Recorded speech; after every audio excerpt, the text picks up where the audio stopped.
And welcome back to The Lost Spots Part 3. Basically a history of local skating and some of the spots that would have been featured in this return to the local scene, but for one reason or another they were either fenced off, boarded off, or in this case just completely removed altogether. Now, this spot used to have, I'd say about maybe 8 stair sets, and each stair set gradually got one step higher as they went down. And this was a big skate spot back in the day.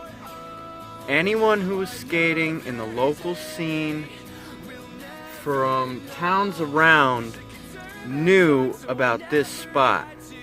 And there were also handrails, 2 on each side of the stair sets that were going down the side of this building. As you can see, and I have never seen this done, this company, this business, has completely removed 8, maybe even 9 stair sets. I mean, that's a project.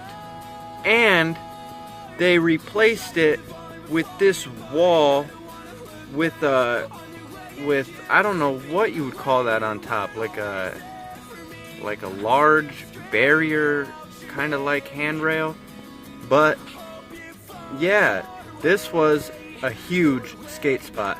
And also that centerpiece that you see there, the kind of circular round glass window looking thing, that was not always there either. That was actually hollowed out. That was all one big empty slab of concrete with I think it was like a flower pot in the middle, like some kind of plant freaking holder in the middle, and we used to skate that too.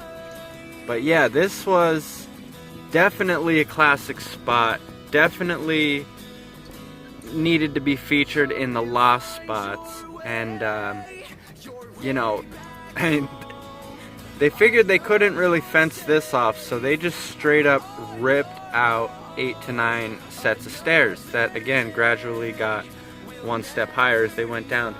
I used to like to fakie 360 the very last set that would have been right there, and there's actually footage of me doing that out there. Actually, this spot has been featured in several local videos by several different skate teams, so there is surviving footage of this spot. If I could get in touch with my cousin and get him to salvage a clip or 2, I will post a link to that in the description below. I think kids still do skate somewhere around here in this vicinity. I'm gonna scout out some spots, maybe the next day that it's not extremely freezing and windy out, because I still do see some skaters around this vicinity. So that's all for now, but stay tuned, more lost spots to come. Again, and a side note, this lost spot series is because as we go back and we skate all the old spots, some of you might be wondering why other spots haven't been featured. Well, I'm showing you why in the lost spots. Not every spot can physically be revisited. I mean, I suppose you can do like a ledge roll on here, you know, for like nostalgic reasons, which, you know, we might get to that when the weather breaks. But for now, if you're wondering why certain spots weren't featured in the past 3 years skate videos that I've been making, there's probably a good reason for that, like this big stone wall gated barrier, or barbed wire fence or, you know, what have you. So, alright, stay tuned for part 4 of the Lost Vids. Later.